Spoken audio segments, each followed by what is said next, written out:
दे। फिर कहते हैं परमात्मा पे किसी के पास समय में 24 एक दिन में 24 घंटे से किसी के पास 25 घंटे भी नहीं है, सबके पास 24 घंटे है एक दिन में।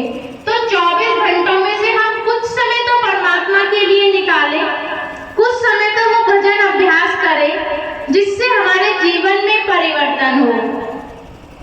आप सभी यहाँ पर इकट्ठे हुए हैं, सभी यहाँ सत्संग सुन रहे हैं। इस 2023 में अपने जीवन में कुछ परिवर्तन लाओ।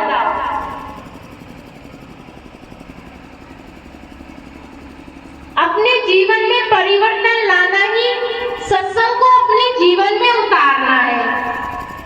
काम, क्रोध, लोभ, मोह, अहंकार को हम त्यागें और संयम, क्षमा, संतोष, अलगाव, विनम्रता के भावों को हम अपने अंदर रखें। यदि इन भावों को हम अपने अंदर रखेंगे तो परमात्मा भी हमारे स्वयं हमारे अंदर है। इस सत्संग का सबसे पहला शब्द यही है कि स्वयं को स्वयं से पहचानो। कि स्वयं को जानने के लिए कोई हमें दूसरा नहीं बताएगा, स्वयं को हमें स्वयं से ही जानना होगा। जब हम अपने आप को जान पाएंगे तो हमारे अंदर जो भीतर बैठा परमात्मा है हम उसको भी जान पाएंगे, क्योंकि वो कहीं बाहर है ही नहीं। मंदिर और मस्जिद में परमात्मा नहीं है, परमात्मा तो हमारे स्वयं हमारे अपने अंदर विराजमान है। उसे कहीं ढूंढने के लिए बाहर नहीं जाना पड़ेगा, वो तो हमारे अंदर ही है। परमात्मा कहते हैं कि सब कुछ घर में, बाहर नहीं, बाहर टोले तो भ्रम भुलाए, कि सब कुछ हमारे अंदर है, सब कुछ हमारे अंदर समाया हुआ है। तो हम उसे बाहर ढूंढने की चेष्टा क्यों करें?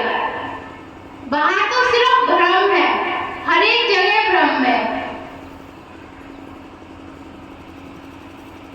मीरा जी कृष्ण जी की दीवानी थी, कृष्ण जी से उन्हें कितना प्रेम था कि उन्होंने सब कुछ छोड़ दिया और कृष्ण जी की दीवानी हो गई।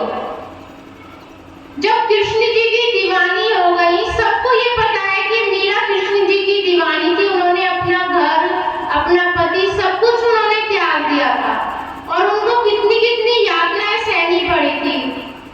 उन्हें जहर का विष पिलाया गया था, उन्हें सांप से कटा और पता नहीं क्या क्या उनके साथ हुआ था। परंतु जब उन्होंने कृष्ण को पा लिया तब कृष्ण से उन्होंने कहा कि मुझे सब कुछ अब तुम में ही मेरा समाहित है। तब कृष्ण जी ने कहा कि मैं तुम्हें सब कुछ दे सकता हूँ, रुक्मिणी राधा के बराबर तुम्हें अपना प्रेम दे सकता हूँ, परंतु जो चीज तुम मुझसे मांग रही हो वो मुक्ति माध्यम, आत्मा का परमात्मा से मिलन, वो सिर्फ तुम्हारे गुरु ही करा सकते हैं। तब उन्होंने उस समय के संत सत्पुरुष महापुरुष संत रविदास जी का उन्होंने बताया कि तुम्हें इनसे दीक्षा लेनी होगी। जो चीज तुम मांग रही हो मैं तुम्हें लौकिक दे सकता हूँ प्रेम, परंतु जो तुम मुझसे प्रेम, वो प्रेम मांग रही हो वो तो तुम्हें गुरु के माध्यम से ही मिलेगा। मैं देव हूँ, परमपिता परमेश्वर नहीं, इसके लिए तुम्हें गुरु बनाने पड़ेंगे और वो भजन अभ्यास और वो परमपिता परमेश्वर का प्रेम पाना होगा। तब मीरा जी ने संत रविदास जी से दीक्षा ली और दीक्षा लेने के बाद उन्होंने भजन अभ्यास किया और वो फिर मूर्ति पूजा से विलुप्त होकर के परमात्मा में लीन हो गई। संत रविदास जी से जब उन्होंने नाम की दीक्षा ली तो उन्होंने परमपिता परमेश्वर को जाना और पहचाना। सगुण भक्ति से निर्गुण भक्ति की ओर चली गई। निर्गुण भक्ति जिसमें कोई परमात्मा का आकार नहीं, जो कुछ आकार और साकार निराकार है वो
जैसा कि जो अहंकार हर किसी के अंदर होता है, परमात्मा से मिलने की भी चाह होती है।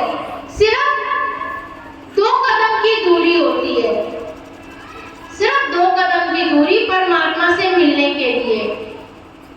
यदि उसको हम हटा दें तो परमात्मा हमारे भीतर है। तो राजा पीपाजी ने सोचा कि दिन के उजाले में तो मुझे सभी लोग देखेंगे, तो मैं क्यों ना रात के अंधेरे में